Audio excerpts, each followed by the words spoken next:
마태복음 13장 10절에서 23절입니다. 신약 20쪽입니다. 마태복음 13장 10절에서 23절입니다. 마태복음 13장 10절에서 23절입니다. 제자들이 예수께 나와 이르되 어찌하여 그들에게 비유로 말씀하시나이까?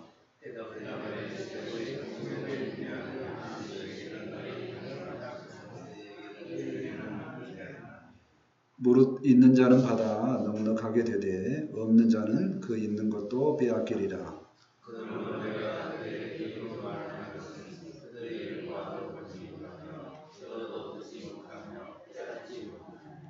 이사야의 예언이 그들에게 이루어졌으니 일렀으되 너희가 듣기는 들어도 깨닫지 못할 것이요 보기는 보아도 알지 못하리라.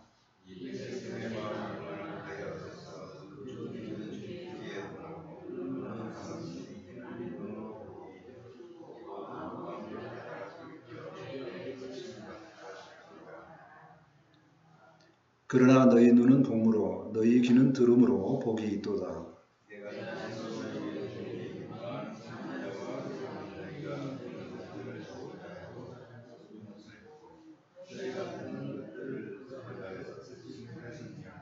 그런즉 씨 뿌리는 비유를 들으라.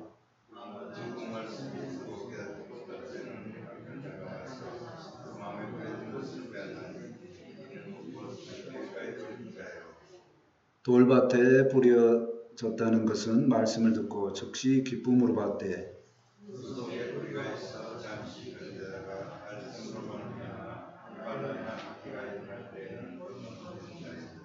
가시떨기에 뿌려졌다는 것은 말씀을 들으나 세상의 염려와 재물의 유혹에 말씀이 막혀 결실하지 못하는 자요. 좁은 땅에 뿌려졌다는 것은 말씀을 듣고 깨닫는 자니 결실하여 어떤 것은 100배, 어떤 것은 60배, 어떤 것은 30배가 되느니라 하시더라. 아멘. 마태복음 전체를 통해서 예수님께서 제자들에게 강하게 말씀하셨다. 그래서 강화 그러죠. 5가지 강화가 있다고 그랬습니다. 오늘은 3번째입니다. 첫 번째 강화는 팔복. 하나님의 백성들은 천국 백성이다. 그런 내용입니다. 이미 복을 받았다. 두 번째는 전도. 하나님의 백성은 천국을 누리기 때문에 저절로 전도가 된다. 자, 세 번째는 오늘 이제 비유의 말씀입니다. 비유도 마찬가지입니다. 천국을 어떻게 볼 것이냐, 천국이 어떠한가 보고자 합니다. 사람이 살다 보면은 어떤 실수를 하게 됩니다. 그런데 그 실수가 오히려 좋은 결과를 나타내면 전화이복이 되었다. 그렇게 해석을 하거든요. 자, 그런데 천국 백성들은 뭐냐면 돌아보면 다 하나님의 은혜다. 그래서 모든 일을 이렇게 기쁨으로 해석하는 그런 내용입니다. 우리의 삶이 늘 천국의 기쁨을 누리는 그런 삶이 되었으면 좋겠습니다. 아멘. 첫 번째 비유 사용에 대해서 설명하시는 내용을 보고자 합니다. 10절 말씀입니다. 제자들이 예수께 나와 이르되 어찌하여 그들에게 비유로 말씀하시나이까? 제자들이 예수님께 나와서 질문을 하죠. 왜 비유를 많이 사용하십니까? 그렇죠. 비유는 원어로 보니까 옆에 두는 것 이렇게 이야기를 하거든요. 그러니까 원래 것을 설명하고자 하는데 옆에 두고 있는 것을 이제 보조적으로 설명한다는 거죠. 비유는 계속 마태복음에는 전체적으로 특히 이제 13장은 다 천국에 대한 비유입니다. 그래서 비유를 통해서 어떻게 하나님께서 만드신 천국이 특징들이 있는가 살펴보는 것이죠. 그래서 예수님은 사실 비유를 말씀하셔도 되고 안 하셔도 되는데 상당히 이제 비유 말씀을 많이 사용하셨어요. 그래서 제자들이 질문하는 거죠. 왜 이렇게 많이 사용하십니까? 당연히 이제 이 질문을 통해서 제자들은 더 예수님을 알고자 하고 한 발 더 예수님께 다가가는 그런 삶을 원하는 것입니다. 예수님의 답변을 보시겠습니다. 11절 말씀입니다.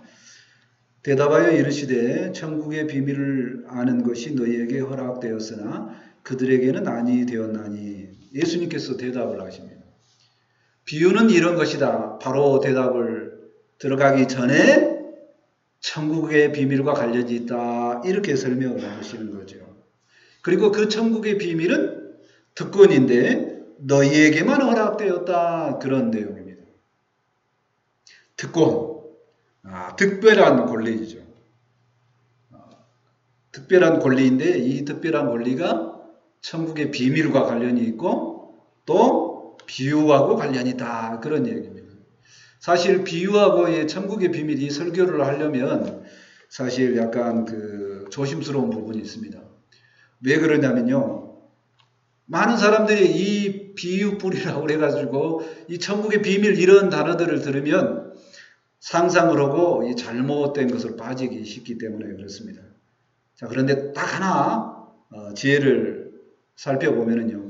제자들처럼 질문을 많이 하는 사람은 미혹에 빠질 가능성이 적다고 생각합니다. 왜 그러냐면 끊임없이 질문을 하면 해답을 찾아가기 때문에 그렇습니다. 12절 말씀을 계속 봅니다. 무릇 있는 자는 받아 넉넉하게 되되 없는 자는 그 있는 것도 빼앗기리라. 예수님은 있는 자가 더 받고 없는 자는 더 없어지겠다는 겁니다.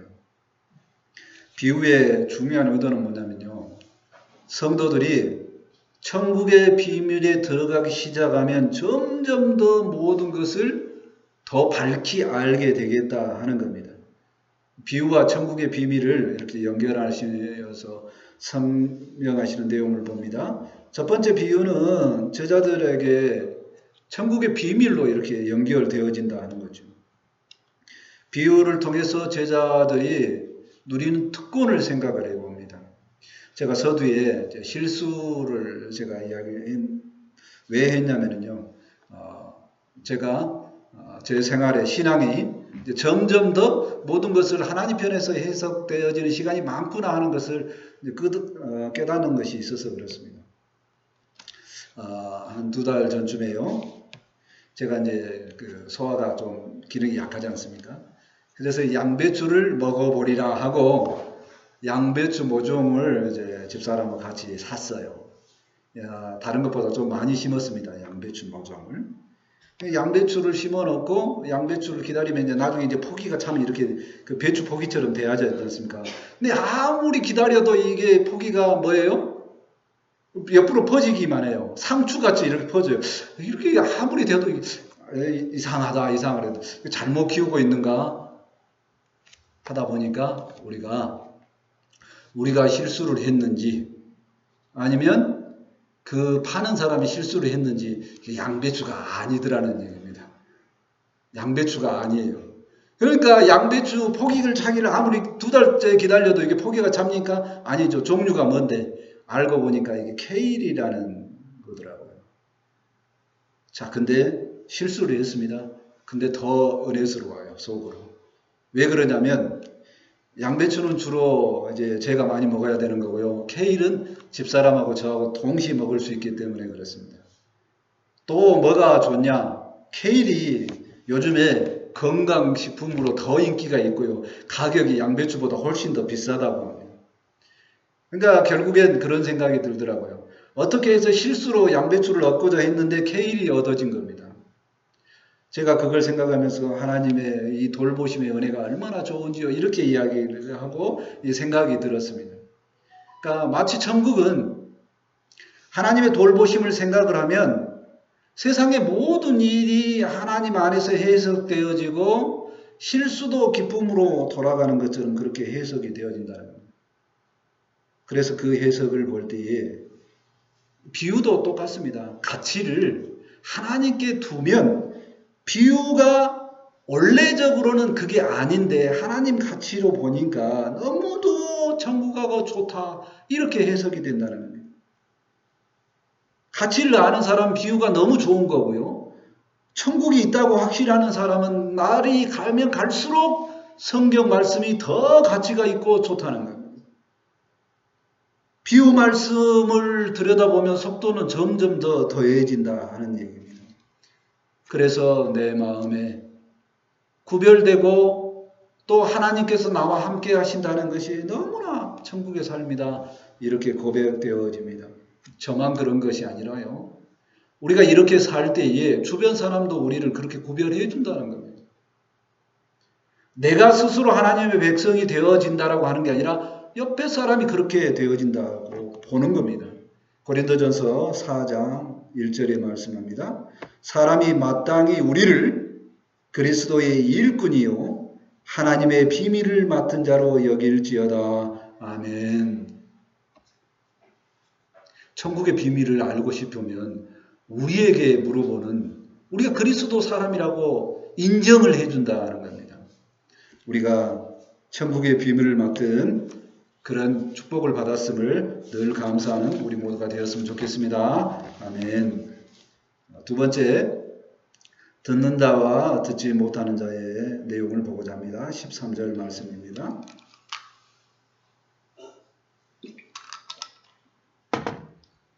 13절입니다. 그러므로 내가 그들에게 비유로 말하는 것은 그들이 보아도 보지 못하며 들어도 듣지 못하며 깨닫지 못함이니라. 예수님께서 비유 말씀을 사용하신 이유를 설명합니다.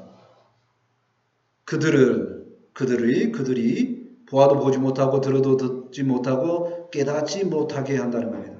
그러니까 예수님께서 말씀을 하시는데 못 깨닫게 한다는 겁니다. 굉장히 충격적인 말씀 아닙니까? 왜 그러냐면요. 예수님은 모든 영혼들이 구원받기를 원하시는 그런 사랑으로 똘똘 뭉치는 존재입니다. 자, 그런데 어떤 자들은 못 들어오게 하겠다는 겁니다. 못 깨닫게 하겠다는 거예요. 왜 그러냐? 택함 받은 자와 택함 받지 못한 자를 확실하게 구별하시겠다는 내용입니다. 이 말은 뭐냐면 택함 받지 못한 자들에겐 기회조차도 조건조차도 점점 더 멀어지도록 작정하신 이야기라는 얘기입니다.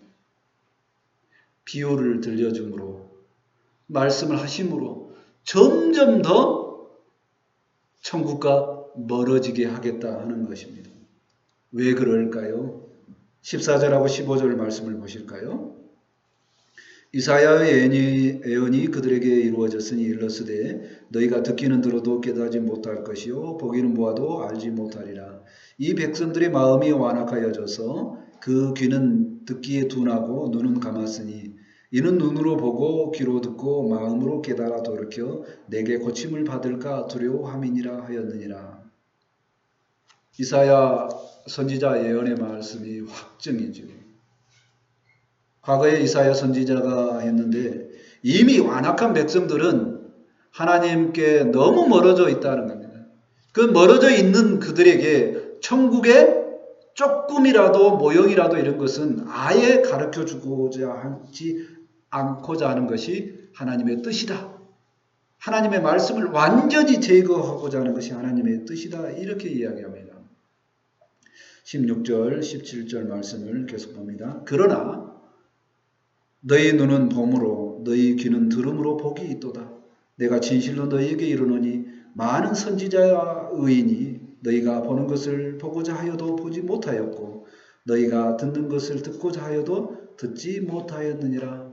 자, 반대로 그러나 그러죠. 그러나 택함받은 제자들은 택함받은 성도들은 구원자를 눈으로 보는 것이 분명하고 귀로 복음을 듣는 것이 확실한 줄 믿습니다. 아멘. 예수님께서 강조를 하십니다.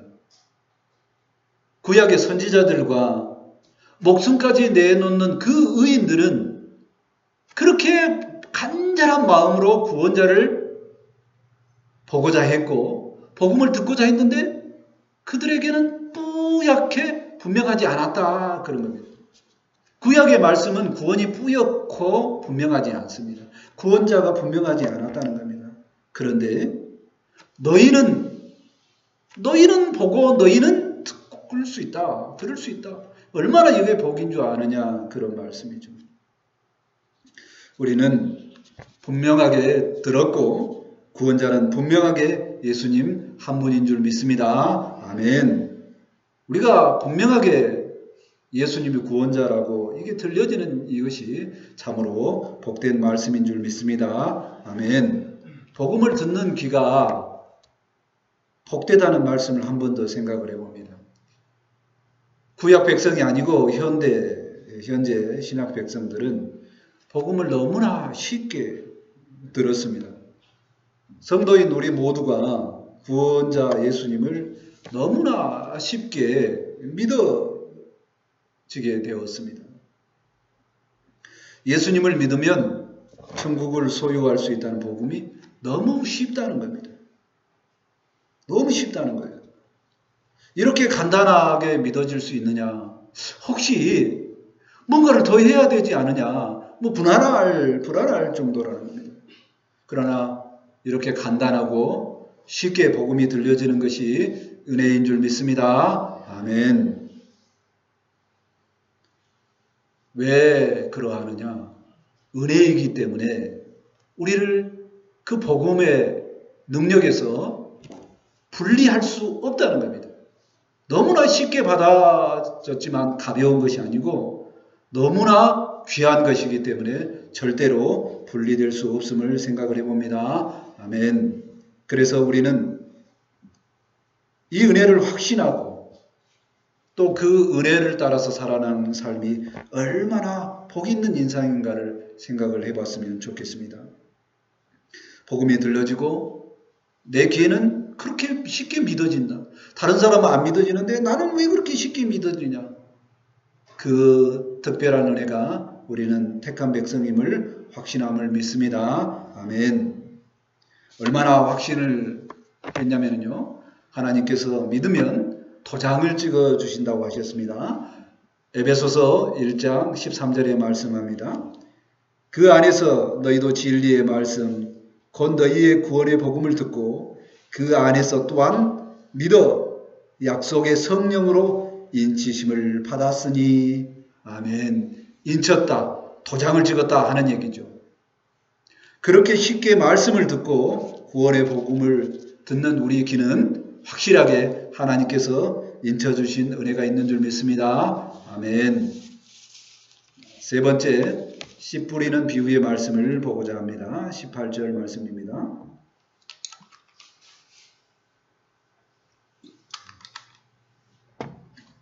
세 번째 말씀은 조금 더 길게 보고자 합니다.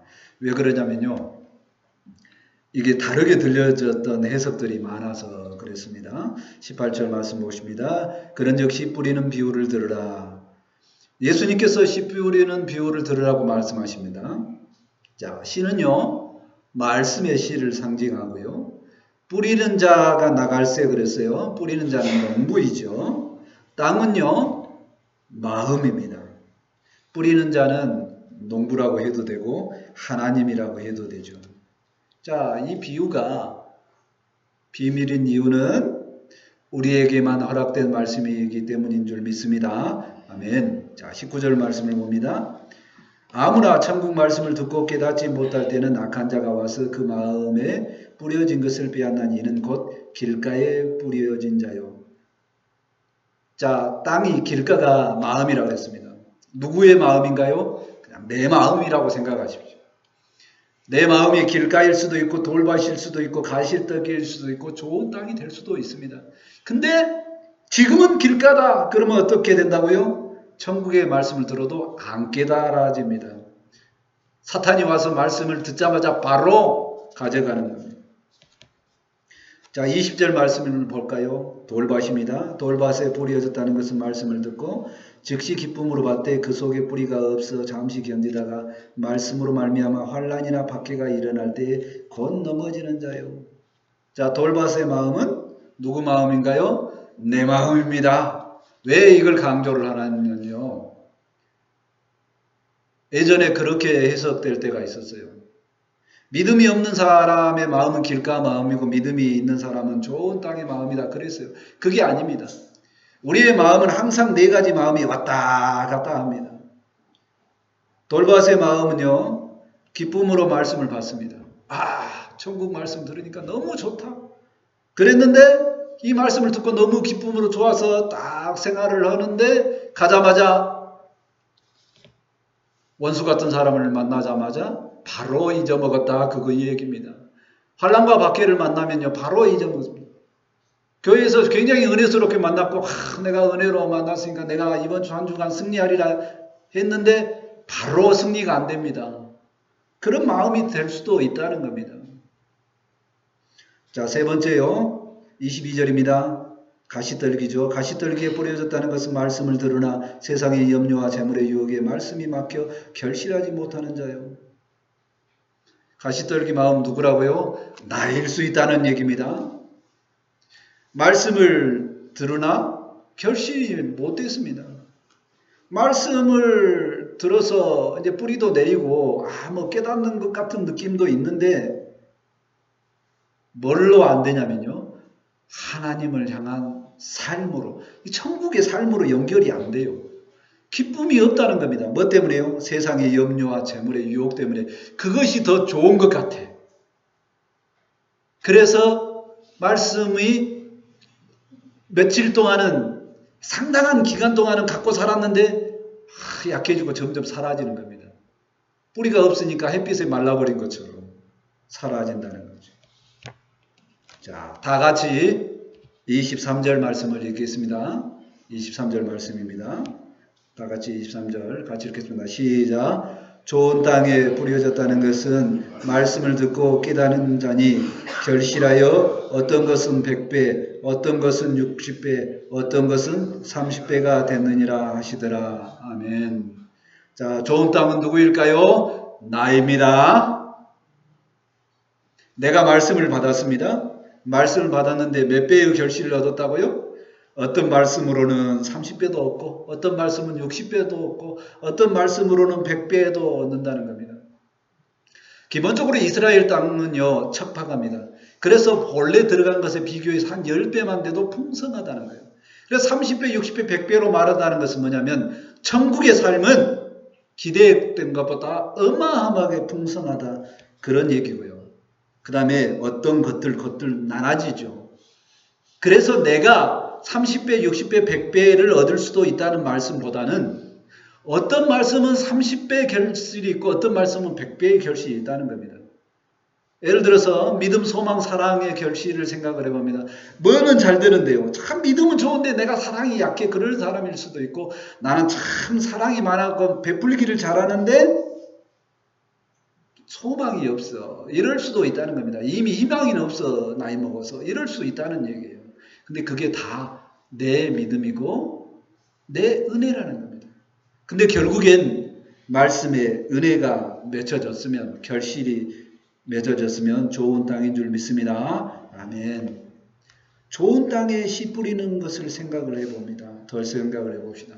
자, 결실을 얻으려면 가장 중요한 것이 뭔가요? 가장 중요한 것이 씨가 뿌려져야 된다는 겁니다. 씨는 누가 뿌립니까? 씨는 하나님께서, 농부가 씨를 뿌려요. 씨를 뿌리는 하나님께서 말씀을 우리에게 주셔야 됩니다. 하나님의 절대 주권인 줄 믿습니다. 아멘. 내가 천국의 삶을 살려면, 내가 은혜를 맺으려면 하나님의 말씀이 내게 뿌려져야 된다는 거예요. 그러니까 하나님의 말씀이 내게 안 전해지면 절대로 열매를 맺을 수 없다는 겁니다. 왜 좋은 땅을 많이 강조하냐면요, 적어도 교회 다니는 사람은요, 많은 결실을 얻고 싶어 합니다. 그래서 이 좋은 땅이 되어서 많은 결실을 얻고 싶어 하는 생각을 가져요. 자, 그런데 또 부분적으로 성경 해석이 이럴 때가 있어서 불편해서, 어떤 거냐면요, 내가 좋은 마음이 되도록 막 스스로 개간하라는 거예요. 내가 좋은 땅이 돼야지 하나님 말씀 줄 때 열매를 맺자는 거예요. 근데 땅이 스스로 개간을 할 수 있나요? 없습니다. 내가 내 마음을 스스로 개간할 수 있나요? 없다라고 성경은 말하는 겁니다. 왜 그럴까요? 내가 스스로 어떤 깨달음이 있어서 좋은 땅으로 변화가 안 된다는 겁니다. 왜 그러냐면 하나님은 우리에게 좋은 땅이 되도록 하나님께서 우리에게 노력하는 의지를 주셨다. 그렇게 해석하는 것이 인간적인 노력으로 내가 내 스스로를 고쳐갈 수 있다고 생각하는 인본주의 생각이라는 겁니다. 절대적으로 나는 내 스스로 고쳐가기가 힘들다는 겁니다. 인본주의라는 것은 인간이 기본이다 하는 거예요. 그게 수많은 철학적인 이야기입니다. 옳은 것처럼 수없이 말했어요.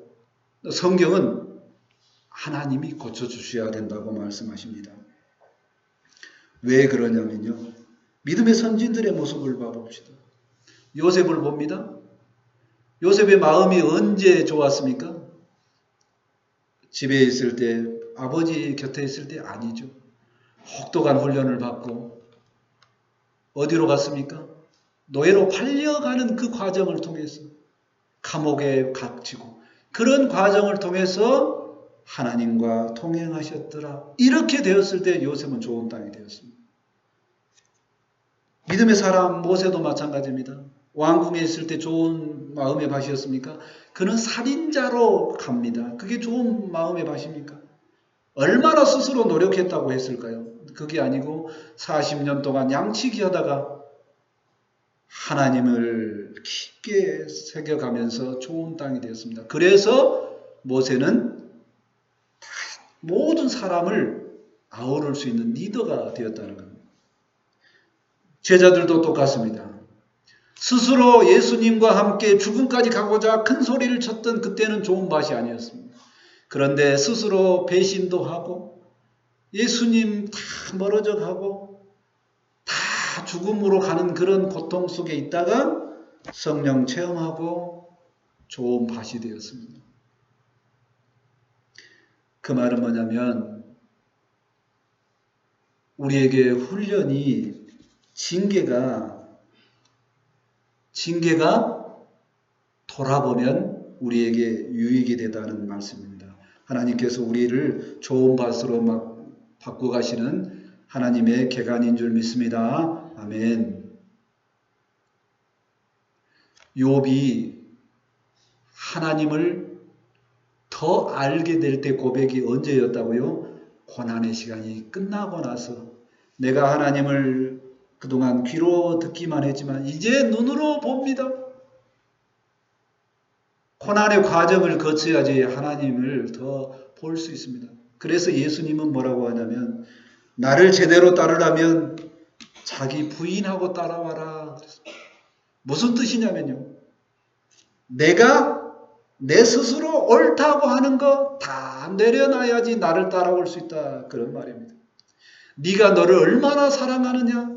너 사랑하는 마음 내려놓고 나를 사랑해라. 그래야지 나 따라올 수 있다라고 말씀하십니다.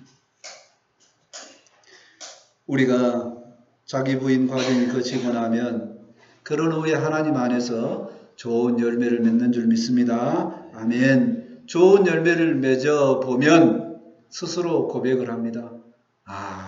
그때 하나님께서 이 좋은 열매를 맺어 주시려고 그 고난을 내게 주셨구나.